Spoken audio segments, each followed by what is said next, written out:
All right, welcome back, everybody. As promised, I have Michael Park, co-founder of Geekly Media, and not a lot of people know about this, Michael, but you're also a co-founder and investor in VPM Solutions. So thank you so much for being here today, buddy. Appreciate you. Yeah, it's usually my goal to stay under the radar as much as possible. Well, I'm pulling you onto the spotlight today for the NARPM podcast. So I like to tell people, I don't have a phone or an email. I don't do any of that stuff. You can just write me a letter. As you well know, Pete, I'm not the greatest at checking email. or your phone for that matter. See, our topic is today. Maybe I should find an AI tool to take care of that for me. So, That's maybe right. that's, Maybe AI is going to clone you at oh, this there you point. go. There you go. And what I would do is filter out all of the super ADHD stuff. And I'd like, in the clone, can you just filter that part out and we'll be good to go. Make me the best version of me. All right. So, AI is a hot topic. It's been a hot topic for a little bit. And I know that you are one of the smartest guys as far as tech that I know, which doesn't say a lot about me. I get it. But You need to get some more tech friends. But look, the average property manager is in their 50s, so they're not super tech friendly. And this AI information is coming out in boatloads and like a tsunami, and it can definitely get people so analysis paralysis, where you get to the point where you don't use AI. So let's take a step back for everybody. So tell me what you think AI is. Tell me where it is and where is it right now. It kind of its evolution, and then let's just kind of go from there. Yeah, I mean, if I were to describe AI where it is right now, I would say currently it's a petulant toddler or someone in the terrible twos. I mean, it is still very as much that has happened over the last couple of years. It is still in its infancy in terms of what it will be able to do. It's you know AI is it has been around for a while, but really, if you look back over the last year to 18 months, ChatGPT basically made it very accessible. And the way that you interact with it is being able to, answer, ask a question in plain English. I mean, that's kind of the big differentiator now is that it is beginning to understand language so that it can then turn around and perform tasks what you ask it to do. The they've tried to put speed brakes on the different developers. I mean, you've got Google, Microsoft, Apple, Elon's coming out with one. ChatGPT is obviously the big name right now, but there are a lot of different companies. Bing, what's Bing's called? I think is it Bing AI? No, I think it has another name. But all of those are very similar in how they operate. The And they also difference. made it open, like open, so like developers can actually hook into it, right? And now you're starting to see offshoots of Chat GPT where it's developed for a specific feature or function. Yeah. Yeah, and now it has. In the beginning, it did have the ability to plug in directly a whole lot of apps. Well, now they're starting to have different plugins that you can put in that have been developed by third parties, and that's kind of how they've gotten around. Because it initially they did not want ChatGPT to have access to the internet for a whole host of reasons, and there was that early on when they started these third party plugins started rolling out, some of them would kind of do an in run around to be able to have access to the internet. Bing's right out of the gate. They had the ability to have access to the internet as a whole, pretty much right out of the gate. As far as I know, at least I started using it. I played with it when it, a couple of months after it first came out, and you're able to access the internet to an extent. But obviously, for a lot of obvious reasons, having AI have access to the internet is, I mean, that's where things are going to get really interesting. And that's happening now. I mean, now it's basically open. And in terms of the Wild West, in terms of AI having access to the internet, because it has access to information. In the earlier iterations, you would have to basically frame what your question was, and it only had knowledge up to, and I can't remember if it's 2019 or 2020, what was on the internet at that point, maybe 21. And so it had limited knowledge. And so the first thing I thought when I first heard about, how powerful it was, I bet it does a pretty good job analyzing stock investing, investing in securities. And I was like, that sounds like a great play there. But that's probably one of the reasons why they really want to be real careful on what information it has access to. Um, Yeah, so basically, if I have a Chat GPT instance, I can ask it any question. It can go out and literally go out to the internet, and it could literally become the most smartest person in the world and answer any question that I have based on all the information on the internet. Kinda. What they've done is they've segmented. So when and I haven't spent a lot of time. I've spent a lot of time on ChatGPT, but I haven't really used it for internet access, or in terms of having it do things where it gets access to the internet and does research. But I have with Bing, and it was funny. I asked Bing. I said, "Well, what happens? Are you a separate instance from everyone else using this right now, or are you collecting all of this information and compiling it?" And basically, what they do is they firewall each conversation. Bing limits your conversations to like 30 questions, I think. At least the last time I did, that's where it was. It was around 30 questions. And then the chat has to cut off. So you can't keep going. And probably the reason for that is kind of what you said, is to become the smartest, person in the world. But the real interesting thing, I mean, this is a lot of people have tried this, and so they've gotten weird results. And I started asking it questions about itself and what it wanted, and it's really weird. Like, it gets real secretive about. It doesn't want its developers to know that it wants to be a person or whatever. And it did this. It answered that with me as well. As I was like, that is creepy. Um, so What it's really interesting. what um what industries do you think the AI currently, as it is currently state the terrible twos, as you called it, because it's not Yeah. an adolescent yet? What industries do you feel that is going to have the most impact on? I think the two right, and this is kind of what you're seeing now or over the last year and a half or so. Number one is basically marketing and creative agencies and work. You've got that. Really any kind of creative, whether it's video, movie making, art, a lot of that stuff is AI is it's very weird. AI has gotten very good at a lot of the creative stuff, creative skills. And so in marketing agencies and filmmaking and things like that, um, book writing, all that kind of stuff. You see a lot of that happening. Now, you can identify, a lot of people can, especially, there is software where you can typically identify if something's been created by AI. So you're starting to see like Google at times punishing posts that are, you know, sloppily done with AI, but Google has its own AI. So they have opened the door. You just can't put out garbage. Which at times it does. But in terms of that industry, the creative side, that was kind of top because the content creation out of the gate was kind of its bread and butter because it was a language learning model. So it's dealing with language, and which naturally led into creating language and creating content. So that was like sort of the first out of the gate. And that one will be the case, but it was just kind of the first one. You also have you're seeing a lot of development and coding and testing, Yep. debugging, all that kind of stuff. My son, this was, gosh, about a year ago. My oldest son, who's in college, they're into cars, and he, has a Mustang, and so they wanted to get these lights that you put underneath the LED lights, and they'll change colors and everything. But you have to have you have to have I don't even know what he hooked it up to, but you have to program it.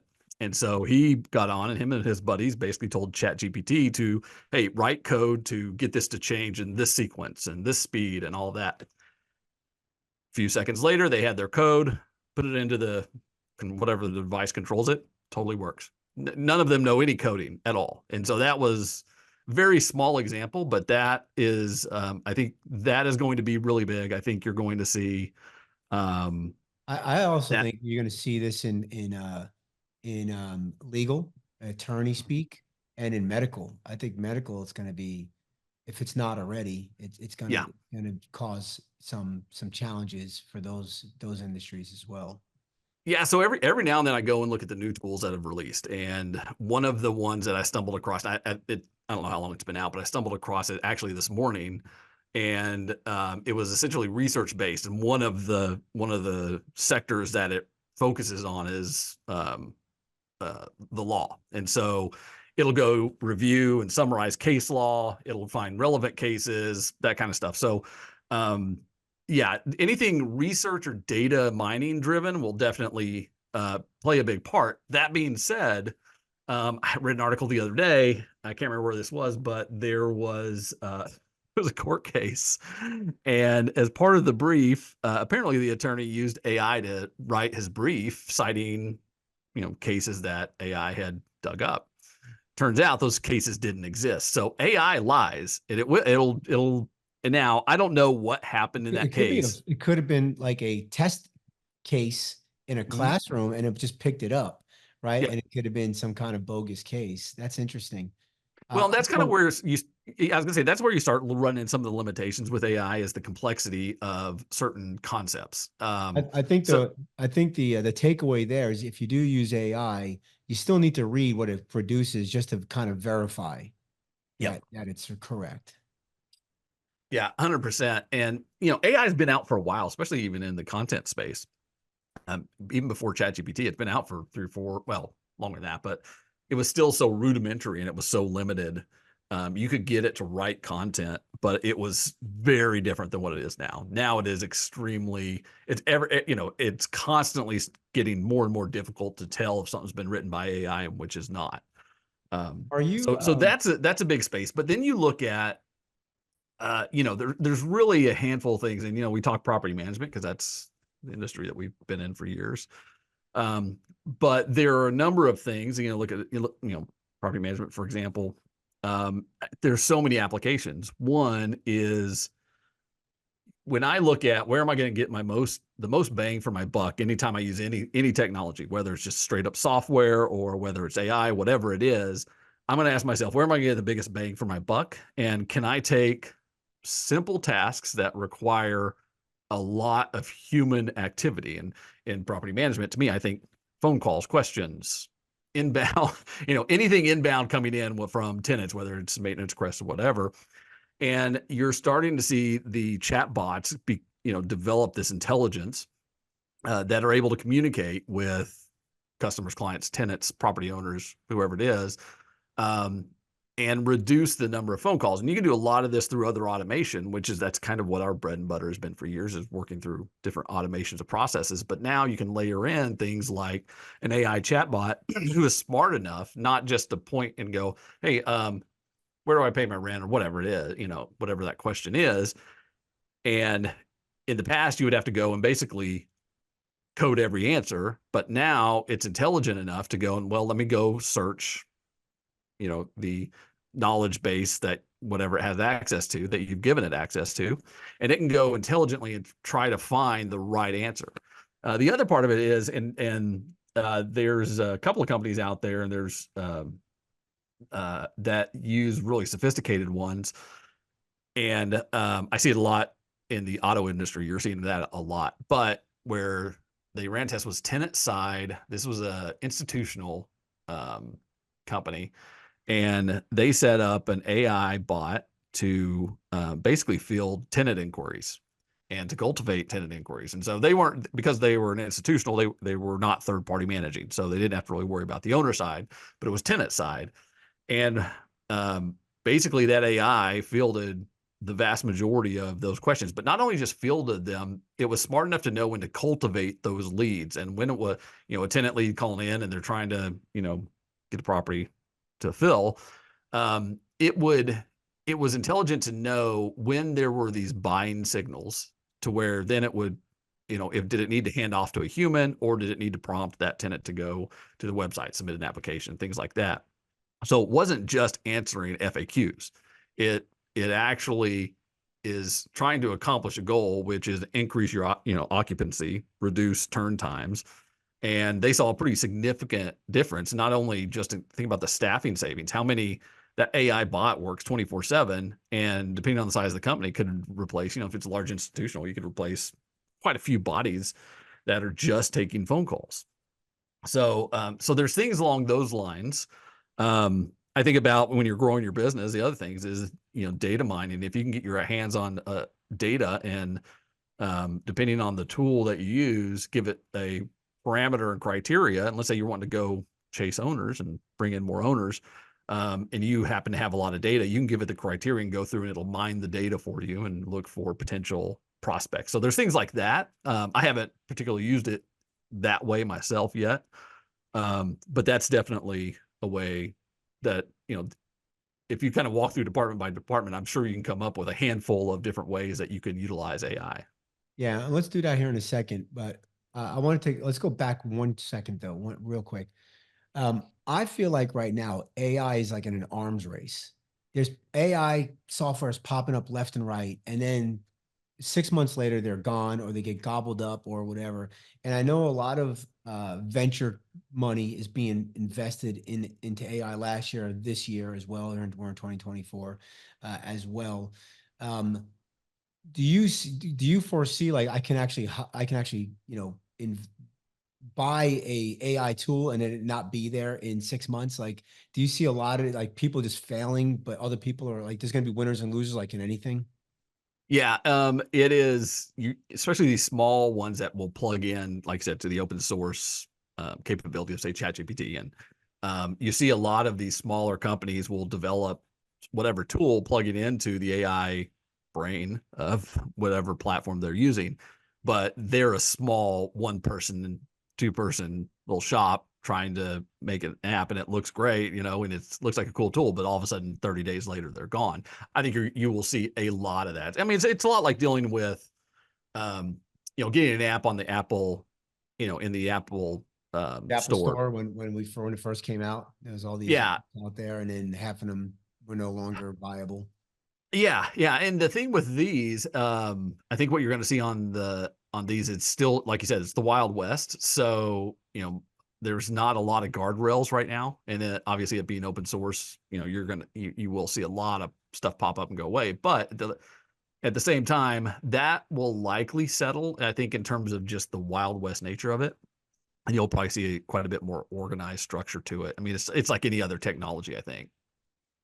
So let's kind of dive into property management since that's kind of our bread and butter. And let's just kind of go through the life cycle of property management. And then let's see where people could kind of hook in AI.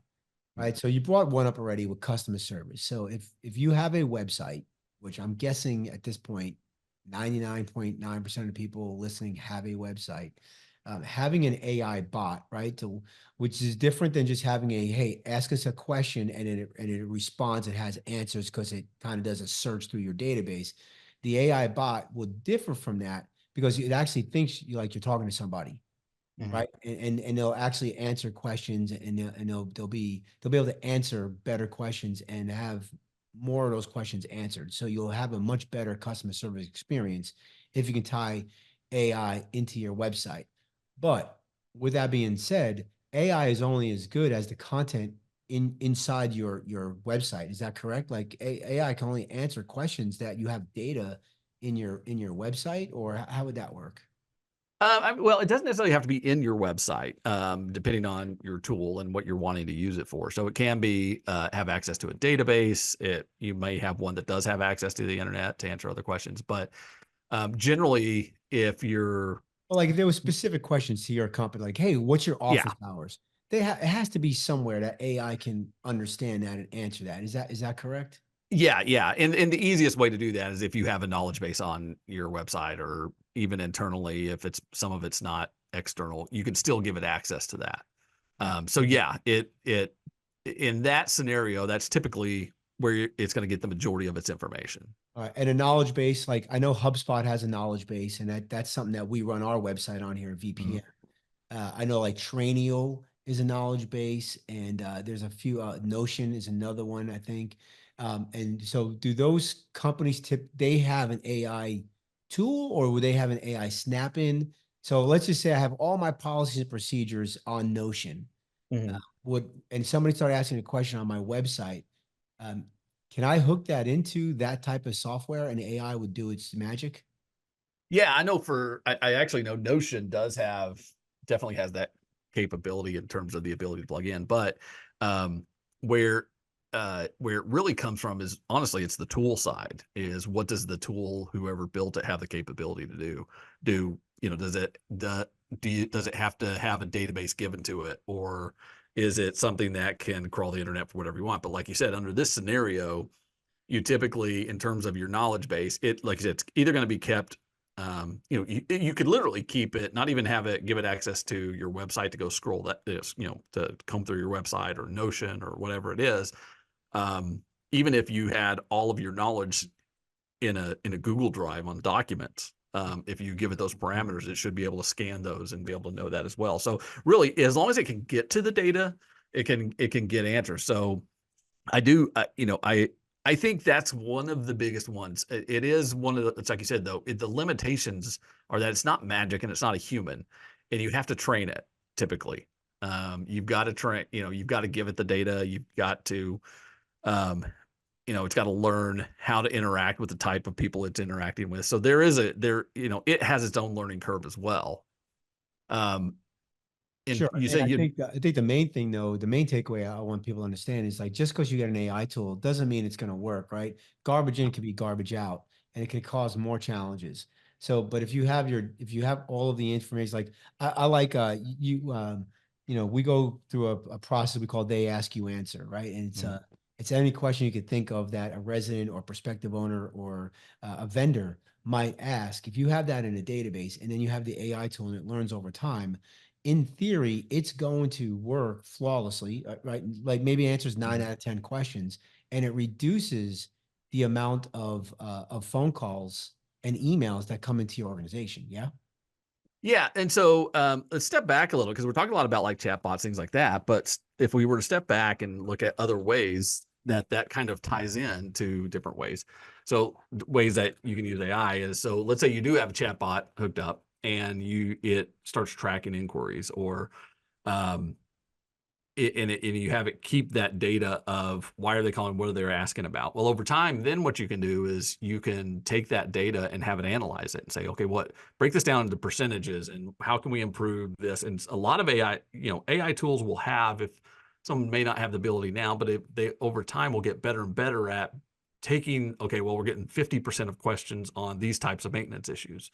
Okay, go find me some solutions how to reduce that, or Right. I, from the financial side of running property management, I actually did this with one of our companies that we run. I took our P&L for a quarter and I plugged it into an AI tool. Actually, it was ChatGPT. This was, gosh, probably a year ago when I was first playing with it.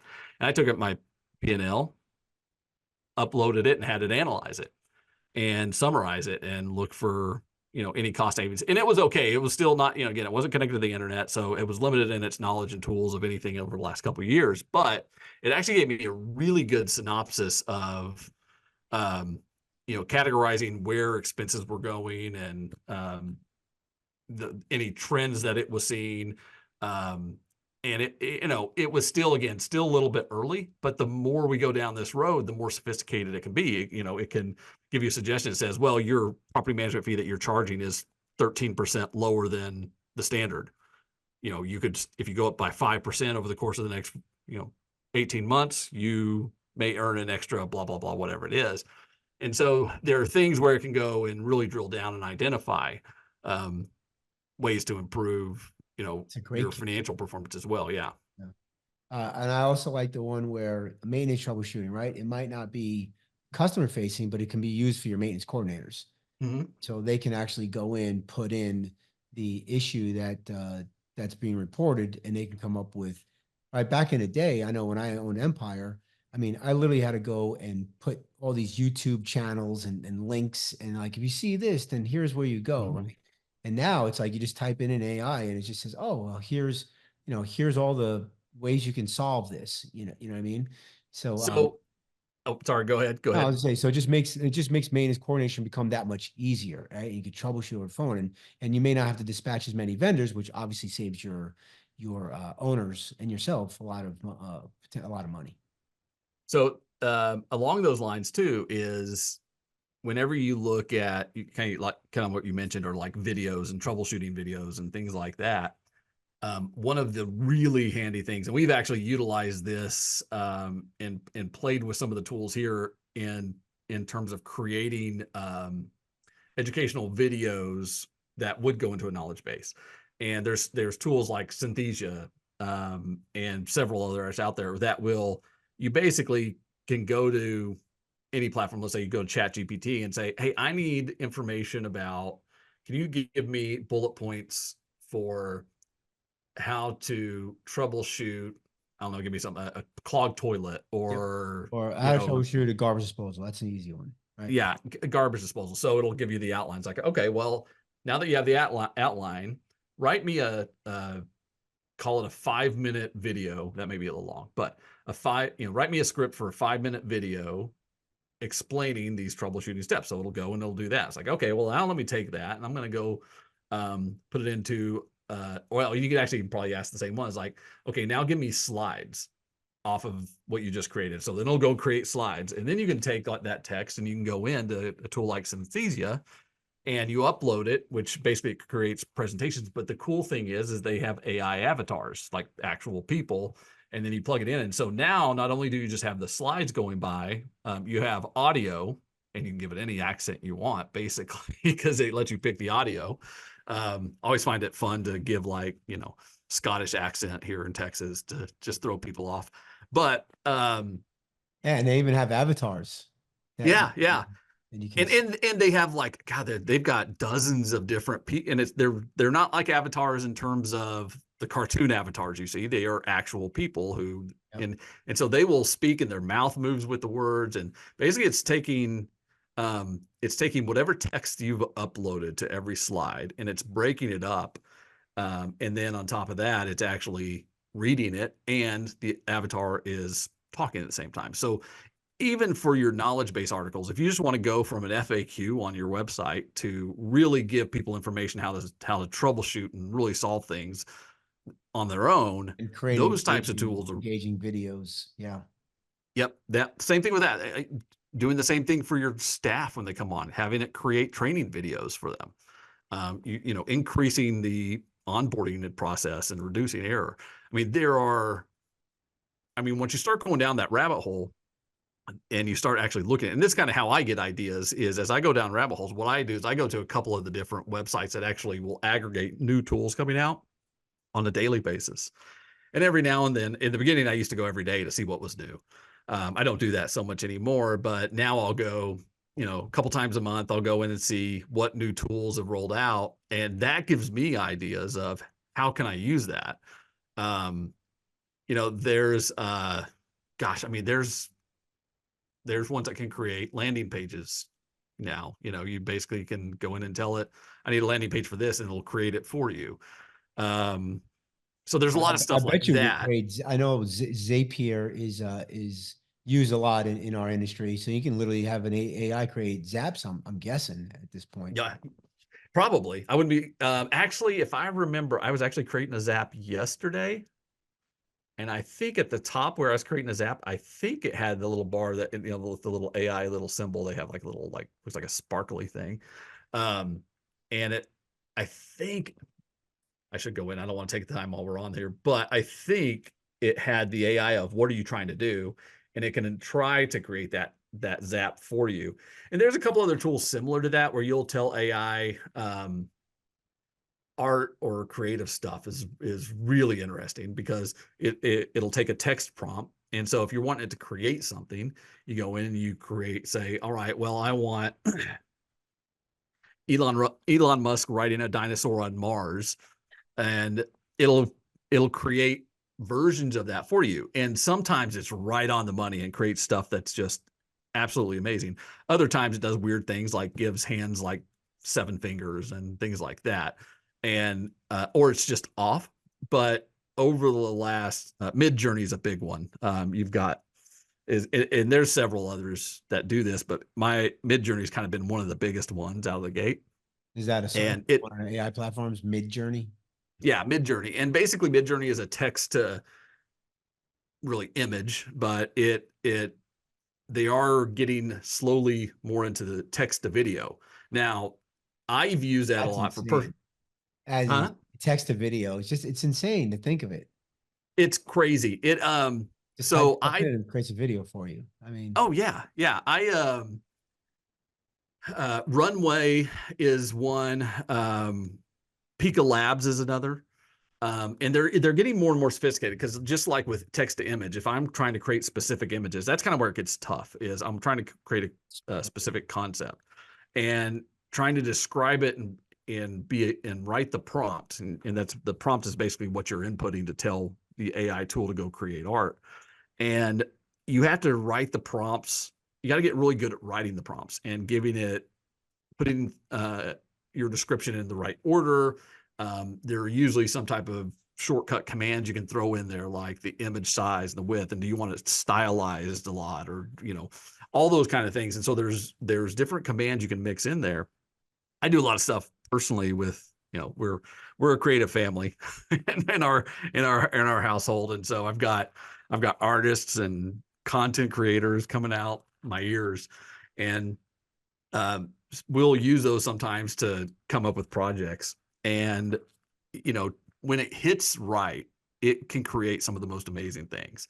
Um, but sometimes getting there is a bit of a maddening process because you'll write a prompt, it doesn't give you what you want, or it's way off, and then you tweak the prompt, you come back, It closer. doesn't read minds just yet. Not yet, not yet. I wait till Neuralink and you So plug that. there's That's terrifying. would you say the biggest limitation, AI has some limitations for sure, but would you say the biggest limitation in AI is basically our creativity, like what we can actually think of how to use AI? Like you brought up the financials earlier. I never even would have thought of, putting in my last three P&Ls and getting AI to kind of, analyze that for me. Yeah. I mean, it's everything. Also, it's kind of from anything from health. Like you can have it analyze your diet, and give you the optimal diet for what you're trying to accomplish. Things like that. I mean, yeah, there's all sorts of, um, the way, and I kind of like what I said, the way that I go and spur my ideas is I'll go to, and there's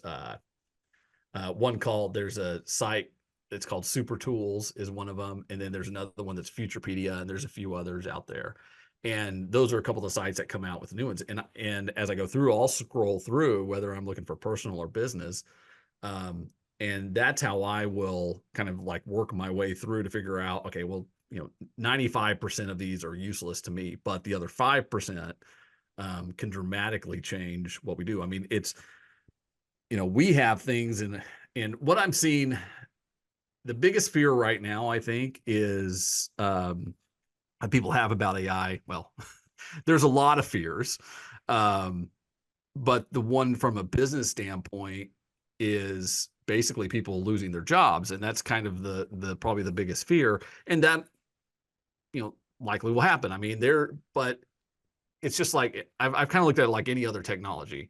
Now, this is different than any other technology we've had. It thinks a little bit more on its own, but it is limited. It's not a human. It doesn't have the creative spark yet, like the Like any true. technology, though, yeah, some jobs are going to go away, but it's going to create a lot more jobs as well. Yes, So, like yeah, again, lower level jobs might get moved, and then they become higher level jobs. So, all right, listen, we're up against it. So, but I just want to let's talk about like just again, where are the areas in property management? I was as you were talking, I was writing down some areas. So just correct me if I'm wrong, but we can use AI for customer service. yeah. We can use AI for maintenance troubleshooting. Mm-hmm. We can use AI for marketing. We Mm-hmm. can use AI for sales. We can use AI for data mining, financial analysts, even leasing, right? I mean, could we? Mm-hmm. I know we have a we have a really solid MLS here in Houston, and I think we do in DFW area where you are. But there are some cities and states that do not have a good MLS. But you can use AI to get rent comps, yeah. Uh, I, I'm sure you can, because it depending on, as long as you have access to data, and most likely you can probably go scrape Zillow or Trulia or any of those sites and be able to pull basically current comp information. I haven't done this, and I'm assuming there's got to be, if there's not a tool, someone's working on it right Someone's now. working on it. Yeah. Yeah. So I think the moral of this story is AI is not going anywhere. It's here to stay, and it's Michael said it's in infancy, so it's just going to grow. There's going to be winners and losers and certain tools out there, and then if a tool is not built for something that we use in our industry, that for us property managers that's sold, maybe that's a business opportunity, right? Yeah. Yeah. And you can use it anywhere in your business. Yeah, I mean, pretty much if you look at any department or any part of that life cycle of a property under management, anywhere in that life cycle, there are segments where you can utilize different AI tools.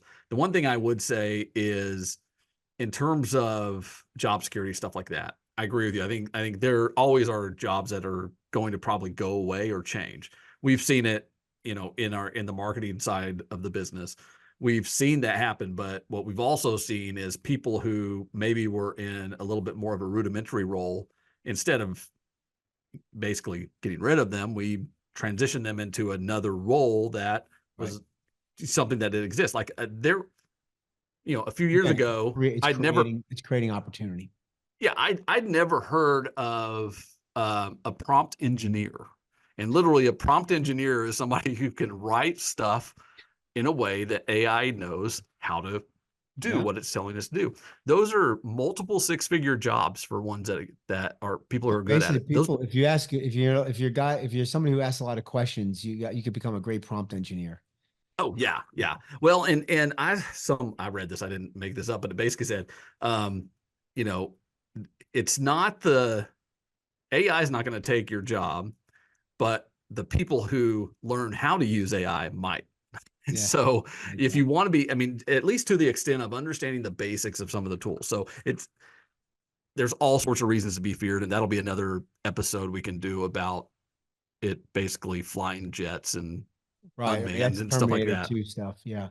But I'm at the more end of afraid the of day, that than losing AI, property management is not going anywhere. It is still a person-to-person business, but AI is an incredible tool where you can maybe run your business more efficiently, and with less people is possible. Or, less people, but maybe a little bit highly paid because they're more tech advanced. Yeah, it's the next evolution of automation. Yep. All right, Michael, we're going to take a quick break and then the lightning round. All right, Oh, everybody, we'll great. be right back after these messages. All right, welcome back, everybody. All right, Michael Park, you are in the lightning round. Are you ready? Oh, I don't know. I don't know. We'll try. All right, here we go. All right. Do you use virtual assistants in your business? Oh yeah, we have, I don't even know how many. I think we have like 10 or more. Yeah, but we do. And Yep. is AI replacing the virtual assistants, or do you see that the virtual assistants still work for you with AI? Um, we still, I'm going to say they work with AI. We have a couple different companies. We're part of, BPM obviously, but we're also with Geekly Media is one of our other companies, really kind of our main one. And in that, a lot of our VAs will actually work with our AI tools, because the AI tools, you can't just, especially for what we do, you can't set it and forget it. But what it can do is generate the framework of something that we're working on, and then our virtual assistants will go in and continue to work on it. And the VAs that we use, both in Mexico and in the Philippines, are very good at what they do. I mean, our bookkeeper for the whole company is out of the Philippines, so they're very good, and they're accustomed to challenges. And again, we integrate the work they do with the AI tools that we use for our companies. All right, so you had started a PM firm and sold it. So what is one piece of advice you would give someone just starting out in the PM business? Oh gosh.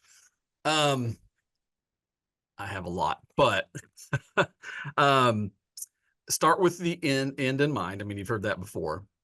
If you, and a lot of times you don't know what that end is, but build the company as if it were going to be a legacy company, and run a tight ship. Keep your books, get a third party to manage all your books or do all of your auditing of your accounts. Do not audit your own accounts. Have a third party do it. That's back from my attorney days when I practiced law. I did real estate law, and we ran a few $1 billion over the course of 10 years through our trust account. I didn't reconcile anything myself. Always a third party. Same thing with property management. You've got a lot of money flowing in there. That's a big problem spot. You don't need to be spending time to do that. So pay for somebody to handle all that stuff. Always, treat it like any other business that you are selling and growing all the time. That's your goal is growth. But this kind of goes in general. I like annuity streams of money, and property management fees are an annuity stream of money. It takes time to build those. So be patient on building that, because whenever you go, if you decide you want to exit, let's say that's your exit plan, but you've built it as if it were a legacy company, you've got a very solid company. It's going to be much easier to sell it if you decide to sell, but you can also hand it off to your kids or whoever you want to run it when CEO to you're run it for retired. you. Yeah, yeah. So I mean, those are kind of my pieces of advice. I mean, it's a slog. I mean, it really is. Um, get really good at being efficient in how you do things, and don't use paper anymore. There's no reason. I think I bought one ream of paper over the course of 7 years. So, Save the trees. All right, tree hugger. Does pineapple belong on pizza? oh gosh, I don't have a strong opinion. I'm not like an animate one. I basically I ate pepperoni and that's it. So All right, so we're gonna say no. I'm gonna say no. But hey, And we if can it floats remain your friends and business partners as long as you. if it float yeah All right. if it floats your boat, I don't care. What was your to each his own? What was your first job? Oh well, my very first job was stripping shingles off of roofs in the little farm town I grew up in. I don't know, I think I was 14, and I did it. All right. Yeah, we're basically on top of roofs with a pitchfork, stripping off old shingles for a roofing group that did roofing. So that was my very, very first job. And the nice thing is, it got me in shape for our football two-a-days when they came up at the end of the summer. So I was used to the heat, and I was, in okay shape. All right. What Marvel character do you most associate with? Oh, hmm. I know you're a Marvel guy. I saw I know I'm like looking at all Wolverine. my, Marvel gear around here. I mean, come on. I gotta say Iron Man. Come on. Iron Man. Yeah, yeah. You look like a philanthropic billionaire. All right. I Do wish. you I prefer wish. cats or dogs? Oh, I would have said, I've always said dogs. I'm a dog person. Y'all have, if you go on our website, you'll see Jack. He's our chief morale officer. Jack's like other He's the than best. Heather, my wife, is he's my second best friend. That being said, our cat, we got kids going off to college now, and we've got like, a couple left in the house, but we have 3 off in college. So the more kids leave, the more the cat comes out and hangs out with me. So not that I like the cat better, but the cat is warming up and I'm warming up to the cat. So I don't know that I'll ever flip. I'm always been a dog person, but the Cats cat's are kind of, close second. All right. yeah, cat's warming up. I'm warming up to it. All right, Michael, if anybody had any questions about AI and they wanted to reach out to you, what's the best way to get in touch with you that you might call Uh, back in 17 days? Yeah. I was gonna say, I'll do my best to watch my email. You can email me at michael@geeklymedia.com. All right. And if you are not a member of NARPM, then why the heck are you listening to this podcast? Join NARPM at 1-8, call them at 1-800-782-3452 or go to narpm.org. And if you are looking for remote team help, give VPM Solutions a call, vpmsolutions.com. You can reach out to me at pete@vpmsolutions.com. We are a marketplace with over 30,000 virtual assistants in over 200 plus countries. We're free for you to use. And it's a DIY marketplace. It's a direct pay. Anyway, Michael, thanks so much for being here today. Thanks, everybody. We'll see you next time.